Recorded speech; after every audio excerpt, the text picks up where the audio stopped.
오늘은 부활의 믿음을 가져야 합니다라는 제목으로 하나님의 말씀 증거하도록 하겠습니다. 오늘은 부활절입니다. 예수님께서 십자가에 죽으시고 장사된 지 3일 만에 다시 부활하신 것을 기념하는 날입니다. 기독교를 믿을 수 없다고 하는 사람들이 기독교를 믿을 수 없는 이유로 꼽는 것 중에 가장 첫 번째가 바로 이 부활입니다. 그들은 이렇게 말합니다. 어떻게 죽은 자의 부활이 있단 말인가? 그러나 부활이 없으면 기독교도 없습니다. 기독교는 부활의 종교요, 생명의 종교이기 때문입니다. 여러분, 빈 속, 빈 그릇, 빈 지갑, 빈 자리, 빈 가슴, 이렇게 비었다라는 것은 우리를 서글프게 합니다. 어디를 가거나 무엇을 하려는데 만약 배가 고픈 빈속이라면, 그런데 더더욱 아무것도 사먹을 수 없는 내 지갑이 비어있다면 얼마나 서글프겠습니까? 가슴이 텅 빈 것처럼 쓸쓸함이 우리 안에 몰려올 때는 정말 너무너무 외롭습니다. 그러나 이렇게 빈 것이 나쁜 것만은 아닙니다. 빈 것이 좋을 때가 있습니다. 그것은 바로 무덤이 비었을 때입니다. 무덤이 비었다는 것은 무엇입니까? 죽지 않았다는 것입니다. 주님의 장사된 무덤은 비어 있었습니다. 주님은 무덤에 머물러 계실 수 없으셨습니다. 그분은 살아계신 하나님이시기 때문입니다. 우리는 이 부활하신 주님을 믿습니다. 부활하신 주님께서 또한 그 믿는 자들에게 동일하게 부활을 주실 것을 확신합니다. 부활은 죽은 자가 다시 사는 것입니다. 죽은 자의 부활은 주님의 재림하시는 날에 일어날 것입니다. 모든 자가 다 일어날 것입니다. 불신자는 심판받기 위한 심판의 부활로, 그리고 믿는 자는 영생을 얻기 위한 영생의 부활로 다시 살아날 것입니다. 특별히 믿는 자는 마지막 부활의 날에 신령한 몸을 가지게 됩니다. 그리하여 영원히 썩지 않는 영생의 몸을 가지고 천국에서 예수 그리스도와 함께 영원토록 왕노릇할 것입니다. 이 부활의 몸은 어떠한지 부활하신 주님께서 우리에게 보여주셨습니다. 부활하신 주님은 자신의 그 부활하신 몸에 난 못자국과 그리고 허리의 천자국을 만져보게 했습니다. 부활하신 주님의 몸은 만질 수 있었습니다. 부활하신 주님의 몸은 또한 제자들과 함께 그 잡은 고기를 함께 먹을 수 있으셨습니다. 부활의 몸은 우리의 육체가 가진 기능들을 하는 것입니다. 눈으로 볼 수 있고 만질 수 있고 먹을 수 있습니다. 뿐만 아니라 이 부활의 몸은 시공간의 제약을 받지 않습니다. 예수님께서 십자가에 달려 죽으신 후 부활하셨다는 소식이 있음에도 불구하고 그것을 믿지 못하는 제자들은 문을 걸어 잠그고 두려움에 떨고 있었습니다. 그 꽁꽁 잠겨져 있는 그 제자들이 있는 그곳에 주님은 아무 제약 없이 그들에게 들어가셔서 그 몸을 나타내 보이셨습니다. 문이 굳게 닫혀 있었지만 예수님은 그곳에 들어갈 수 있었습니다. 또한 부활하신 예수님께서 엠마오로 내려가고 있는 두 제자들에게 자신의 부활에 대하여 예언된 말씀들을 깨닫게 하신 후에 그 제자들이 우리가 만난 것이 주님이구나 라는 것을 알았을 때에 주님은 호련히 사라져버리셨습니다. 이처럼 주님의 부활하신 몸은 닫혀있는 것도 아무 제약 없이 들어가실 수 있을 뿐만 아니라 호련히 사라지기도 하고 나타나실 수 있는 시공간의 제약을 받지 않는 몸이셨습니다. 또한 이 부활의 몸은 이 땅을 살아가는 동안 우리가 덧입고 있는 이 육체와 다릅니다. 육체를 입고 있음으로 인해 발생하는 모든 불완전함이 부활의 몸을 가질 때는 다 사라지는 것입니다. 육체를 가지고 있는 동안에는 우리가 질병에 걸리지만 그러나 부활의 몸은 질병에 걸리지 않습니다. 육체는 가지고 있는 동안에 슬픔과 그리고 고통을 경험하지만 그러나 부활의 몸은 슬픔과 고통을 경험하지 않는 것입니다. 이 부활의 몸은 영생하도록 허락된 하나님의 축복이요 선물이기 때문입니다. 부활을 통해 영생과 천국에서의 왕노릇이 약속되어 있는데 우리는 이것을 믿는 것입니다. 성경에는 많은 믿음의 사람들의 이야기가 나옵니다. 오늘 본문 32절에는 그들의 이름이 기록되어 있습니다. 기드온, 바락, 삼손, 입다, 다윗, 사무엘과 같은 많은 선지자들의 이름들, 그리고 왕들의 이름들, 사사들의 이름들이 기록되어 있습니다. 그들은 믿음의 사람들이었습니다. 그들은 믿음을 통해 많은 일을 했습니다. 그들이 믿음을 통해 한 일들은 나라를 이겼습니다. 의를 행하였습니다. 약속을 받았습니다. 사자들의 입을 막았습니다. 불의 세력을 멸했습니다. 칼날을 피하기도 했습니다. 연약한 가운데 강하게 되었습니다. 전쟁에서 이방 사람들의 진을 용감하게 물리쳤습니다. 믿음으로 이렇게 한 것입니다. 믿음으로 나라를 이긴 사람들은 누구입니까? 기드온, 바락, 삼손, 입다, 다윗, 사무엘. 이들은 믿음으로 말미암아 강한 나라들을 오히려 이겼습니다. 다윗은 영원한 왕위가 내 가문에서 계속될 것이라는 축복의 약속을 받았습니다. 다니엘은 기도하다가 사자굴에 던져졌지만 그 사자들의 입을 천사들이 막아버렸습니다. 다니엘의 세 친구 사드락과 메삭과 아벤누고는 왕의 우상 앞에 절할 수 없기 때문에 타는 뜨거운 풀무불 속에 던져졌지만 그 불의 세력들이 그들의 머리털 하나도 태우지 못했습니다. 기드온은 300명밖에 되지 아니하는 작은 군대를 가지고 강력한 미디안의 군대를 약한 가운데 승리할 수 있었습니다. 사람들은 전쟁에서 이기려면 적보다 많은 군사와 또 강력한 화력을 가지고 있어야 된다고 말합니다. 사람들은 하나님으로부터 축복의 약속을 받으려면 착하고 선한 일들을 많이 행해야 된다고 말합니다. 사람들은 강하지 않으면 세상을 이길 수 없다고 말합니다. 세상은 약육강식의 세상이라고, 적자 생존의 세상이라고 사람들은 말합니다. 그러나 성경은 그렇게 말하지 않습니다. 성경은 오직 믿음만 있으면 된다고 말합니다. 성경의 모든 이야기들은 이것을 뒷받침하고 있습니다. 아이를 낳지 못하는 백세의 여인입니다. 경수가 끊어져 여인으로서 아이를 더 가질 수 없는 90세 된 아내와 아들을 낳게 됩니다. 믿음으로 장정만 60만 명, 여자와 어린아이까지 합치면 200만 명의 사람들이 손에 칼 한 번 들지 아니하고 싸우지 않고도 자신들을 종살이 시켰던 그 강력한 애국에서 나오게 됩니다. 그 출애굽한 이스라엘 민족이 그들 앞에 있는 홍해를 갈라 그 갈라진 땅으로 걷게 되고 그들이 광야 40년 동안 농사짓지 아니하여도 하늘에서 만나가 내려 그들이 40년 동안 배고프지 않고 먹을 수 있었습니다.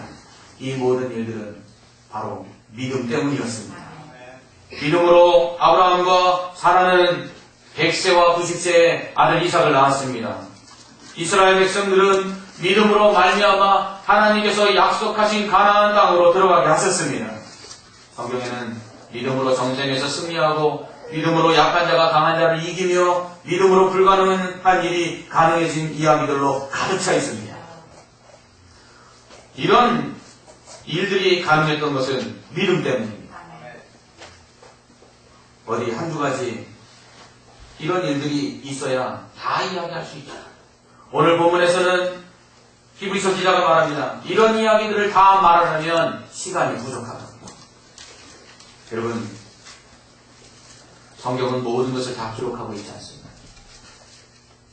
그것은 믿음에 관한 이야기만 기록해도 다 기록할 수 없기 때문입니다. 성경은 우리에게 믿음이 무엇인지 그리고 믿음의 사람들이 행한 놀라운 일들이 무엇인지를 증거하고 있습니다. 성도들이 모여서 정말 시간 가는 줄 모르고 이야기를 나눌 때가 있습니다.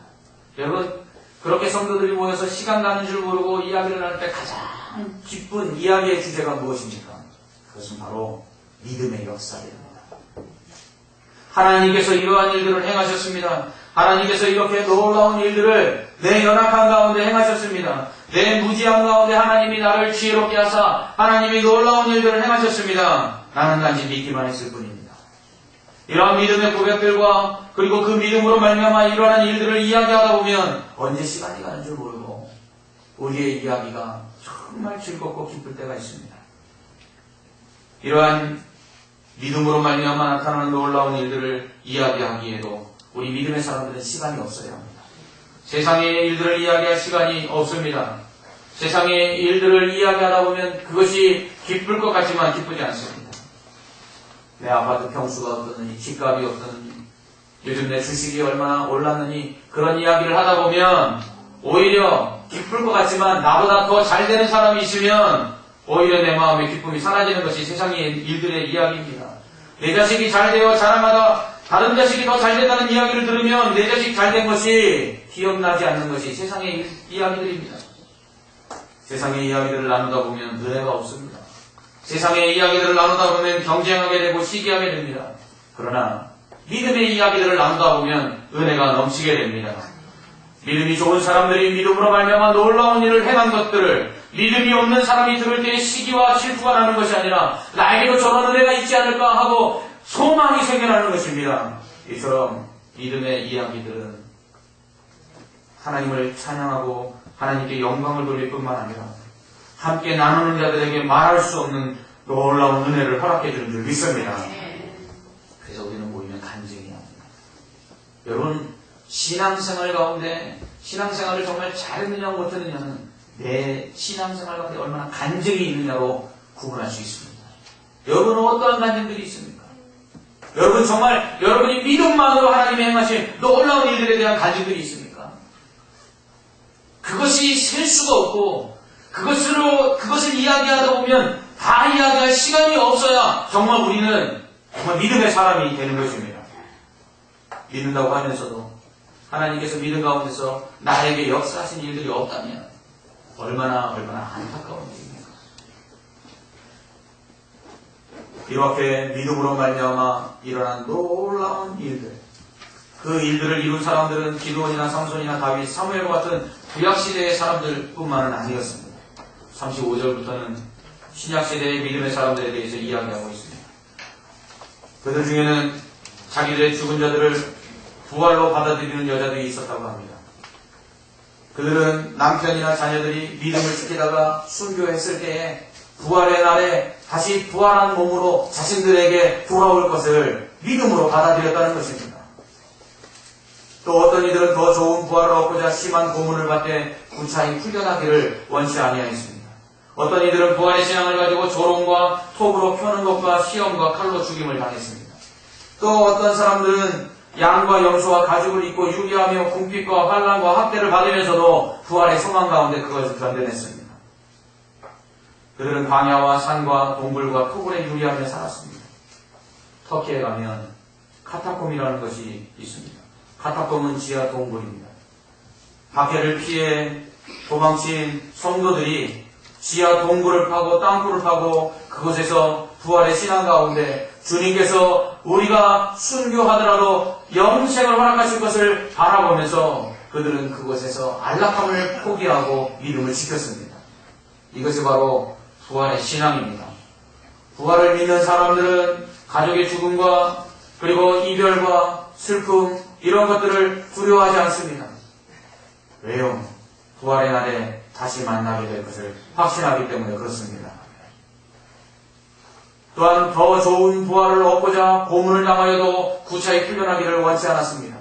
죽으면 어차피 버리고 갈 이 육체의 고통은 부활의 날에 다시 얻을 그 부활의 몸으로는 이 고통을 경험하지 않을 것이고 그리고 더 좋은 천국에서 주님께서 상급 주실 것을 기대하는 믿음의 사람들은 이 땅에서 믿음으로 말미암아 조롱과 멸시와 그리고 박해와 핍박을 결코 두려워하지 않았던 것입니다.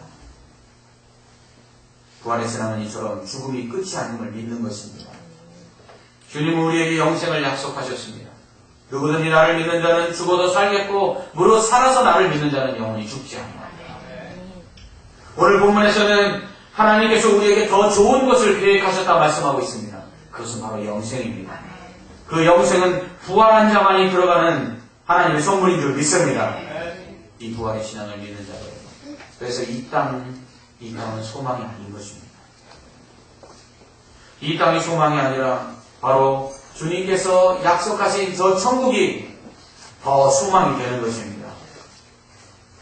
이 소망의 땅, 이 영원한 가나안 땅, 저 천국에 들어갈 수 있도록 주님께서 십자가에서 죽으시고 또한 다시 살아나신 것입니다. 이 약속에 대한 증거로서 이 땅에서 3년간의 공생애를 사시는 동안 예수님은 수많은 죽은 자들을 살리셨습니다. 그리고 또한 제자들에게 역시 죽은 자를 살리는 능력을 주셨습니다. 뿐만 아니라 예수님은 직접 자신이 십자가에서 죽은 후에 3일 만에 다시 살아나심을 통해서 부활의 첫 증거가 되셨습니다.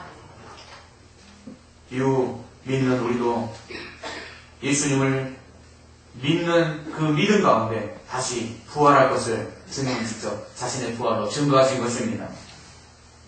오늘 선교사님이 계셨습니다.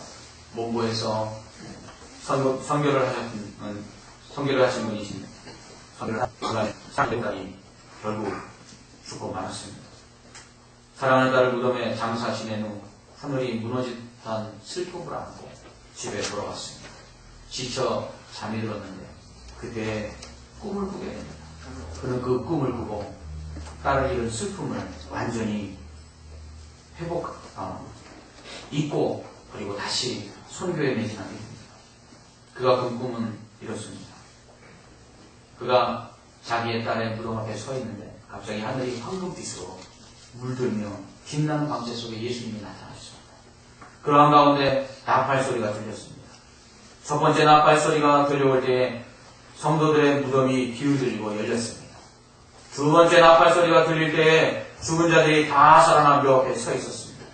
세 번째 나팔 소리가 울릴 때에 순식간에 성도들이 하늘로 올라갔습니다.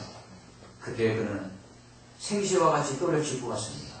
그 부활하여 올라가는 사람들의 무리 속에 그토록 사랑했던 딸이 함께 있습니다. 그는 그 영광스러운 광경을 목격하고는 가슴이 찢어지는 슬픔을 다 이겨낼 수가 없었습니다. 여러분, 이것이 부활입니다. 이 부활이 결국 우리를 죽음의 공포에서 이기게 하고 그리고 죽음의 슬픔을 이기게 하는 것입니다. 그렇기 때문에 부활의 신앙을 가진 사람들은 죽음이 두렵다. 주님 부활로 상해를 이기게 됩니다. 언제 이발에 한번도 죽을 것입니다. 사람이 죽음을 가지고 이걸 용께서 사냥에 쫓아갔습니다. 그러나 지사의 강력한 무기인 죽음을 이기심으로 더 이상 사탄이 죽음을 가지고 사람들을 괴롭힐 수가 없게 만드셨습니다. 바로 이것이 죽음으로부터의 자유입니다. 이러한 부활의 신앙은 주님을 믿음으로 말미암아 당하는 고난을 두려워하지 않게 만들었습니다. 초대교회 성도들은 부활 신앙을 가지고 이 땅에서 아무리 혹독한 고난을 당하고 죽임을 당한다 할지라도 그것을 견뎌낼 수 있었습니다. 비록 이 땅에서는 육신의 죽임을 당한다 할지라도 더 좋은 부활의 몸을 얻게 될 것이기 때문입니다. 비록 이 땅에서는 죽임을 당하여도 그것이 끝이 아니라 천국에서의 영생을 얻을 것을 확신했기 때문입니다. 2000년 역사 속에서 지금까지 수많은 박해와 혼란 가운데서 기독교가 전해진 바로 부활신앙 때문입니다. 미국 대통령을 지낸 조지 부시 대통령이 부통령 시절에 소련 브르즈네프 수상의 장례식에 미국 대표로 참석을 했습니다. 장례식은 공산당의 관례대로 진행되었습니다. 모든 것은 죽음을 상징하는 검정색이나 붉은색으로 덮여 있었습니다. 장례식의 말미에 고인을 위한 마지막 경의를 표하는 순서가 있었습니다. 이때 브르즈네프의 이망인이 앞으로 나왔습니다. 그녀는 품에 간직했던 백합 한 송이를 꺼내어 관위에 놓았습니다. 백합은 전통적으로 러시아 정교회에서 예수님의 부활을 상징하는 꽃이었습니다. 그리고 이망인은 남편의 시신 앞에 무릎을 꿇었습니다. 그 순간 공산주의 가운데서는 한 번도 있지 않았던 일이 일어남으로 말미암아 식장은 순식간에 정적으로 휩싸였습니다. 그리고 미망인은 기도하기 시작했습니다. 잠시 후 일어난 그녀는 성을 걷습니다. 이 순간 여기저기서 미망인을 따라 성을 걷는 사람들이 있었습니다. 이 광경을 지켜본 조지 부시는 충격을 받았습니다. 그는 후에 이렇게 이야기했습니다. 나는 이 얼어붙은 소련 땅의 기독교 신앙은 완전히 죽어버린 줄 알았다. 그런데 이 순간 부활의 신앙이 부활하고 있는 것을 목격했다. 부활의 신앙은 공산주의자들이 그렇게 믿는 자들을 죽이고 기독교를 말살을 하여도 다시 살아나신 부활의 주님처럼 다시 일어나는 것입니다. 왜냐하면 기독교는 죽은 종교가 아니라 산 종교요 부활의 종교이기 때문에 그렇습니다. 한때 석가모니의 뼈를 발굴하고 인도가 온통 떠들썩했던 적이 있습니다. 석가모니의 이 뼈들은 잘 진열되어 수백만의 인도 사람들의 경위 속에서 시가 행진을 했습니다. 많은 사람들이 그 뼈 앞에 엎드려 절하는 것을 지켜보고 있던 한 선교사가 그의 친구에게 이렇게 말했습니다. 만약 저들이 예수 그리스도의 뼈 하나라도 발견할 수 있었다면 기독교는 산산조각이 나고 말았을 거야. 기독교는 그들처럼 죽은 자를 믿는 종교가 아니기 때문에 그렇습니다. 기독교는 산 자를 믿는 종교입니다. 부활의 새벽에 무덤을 찾았던 여인들이 주님의 시신을 발견할 수 없었습니다. 이때 그들 앞에 나타난 천사가 말합니다. 어찌하여 산 자를 죽은 자 가운데서 찾느냐. 주님의 시신을커녕 뼈도 찾을 수 없는 것은 주님이 부활하셨기 때문입니다. 이러한 부활의 신앙을 가진 성도들은 세상이 감당할 수 없습니다. 세상에서 죽음을 두려워하지 않는 사람들처럼 무서운 사람들이 없습니다. 6.25 동란 당시 북한군이 남침하여 이 땅을 피로 물들일 때 그들에 맞서 조국을 지키다가 장렬히 사망한 국군들의 무용담을 우리는 알고 있습니다. 온몸에 폭탄을 감싸 안고 적진을 향해 뛰어들었던 그 장렬한 호국 충전의 이야기들은 지금도 우리의 가슴을 뛰게 합니다. 그들은 조국을 위하여 죽는 것을 두려워하지 않았습니다. 그러한 죽음을 두려워하지 않는 호국 충정의 정신으로 무장한 사람들을 그 어떤 것도 막을 수가 없었습니다. 이순신 장군은 외적과의 전투에서 수적인 열세 가운데 장병들에게 이렇게 말했습니다. 너를 살고자 하는 자는 죽을 것이요 죽고자 하는 자는 살 것이다. 이러한 죽음을 두려워하지 않는 호국 정신이 결국 나라를 지켰습니다. 이렇게 죽음을 두려워하지 않는 자들은 그 누구도 막을 수가 없는 것입니다. 초대교회 성도들이 그랬습니다. 부활의 신앙으로 무장하여 죽음을 두려워하지 않았기에 그들은 고난도 박해도 그들을 막을 수가 없었던 것입니다. 그래서 성경은 그렇게 말합니다. 이러한 사람들을 세상이 감당할 수 없다고, 이러한 사람들을 세상이 이길 수 없다고 성경은 말하고 있습니다. 여러분, 이 부활의 신앙을 가진 성도들은 영생을 소망합니다. 그러나 이 영생을 경험하지 못했습니다. 이 영생을 그저 약속으로 받았을 뿐이며, 그리고 이 영생은 죽은 다음에 가기 때문에 그들은 그 약속을 받았을 뿐 실제로 영생을 경험해보지 못했습니다. 그들은 부활이 이 땅에서의 삶보다 더 좋은 영생을 얻게 하는 것임을 알고 있었고 그렇기 때문에 사모했습니다. 하나님은 이렇게 영생을 사모하고 부활을 사모하는 믿음의 사람들에게 더 좋은 부활과 영생을 선물하시기 위하여 모든 믿는 자들의 부활을 예비해 놓으셨다고 말하고 있습니다. 오늘 40절 말씀을 한번 보시기 바랍니다. 이는 하나님이 우리를 위하여 더 좋은 것을 예비하셨은즉 우리가 아니면 그들로 온전함을 이루지 못하게 하려 하심이라. 아멘. 무슨 말입니까? 이미 우리의 앞서간 믿음의 사람들이 부활의 신앙을 가지고 있는데 우리가 부활을 해야만 그들의 부활이 완전하게 이루어진다는 이야기입니까? 이야기입니다. 무슨 말입니까? 곧 우리가 부활하지 않으면 그들이 부활한다고 하는 것은 거짓말이 되는 것이다. 그러므로 어느 시대나 어떤 사람이든지 예수 그리스도를 믿기만 하면 다 부활한다는 것입니다. 이것을 오늘 말씀 우리에게 가르쳐주고 있습니다. 그러므로 이 부활의 신앙을 가지고 있는 성도들에게는 이러한 특징들이 있습니다.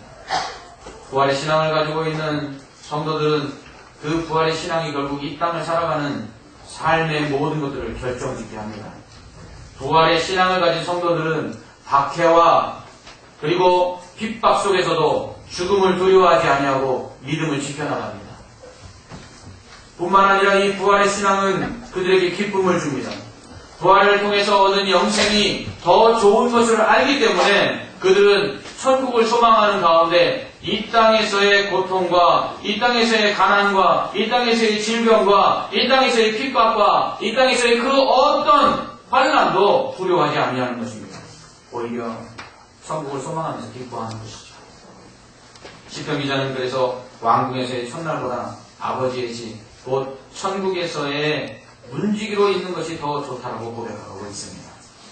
부활의 신앙은 또한 이 땅에서 당하는 모든 고난과 핍박, 그리고 이 땅에서 당하는 모든 우리의 문제들, 그것들을 다 이기게 합니다.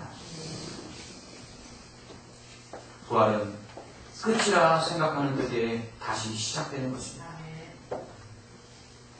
부활은 아무것도 없는 곳에서 창조가 일어나듯 다시 모든 것이 회복되는 것입니다.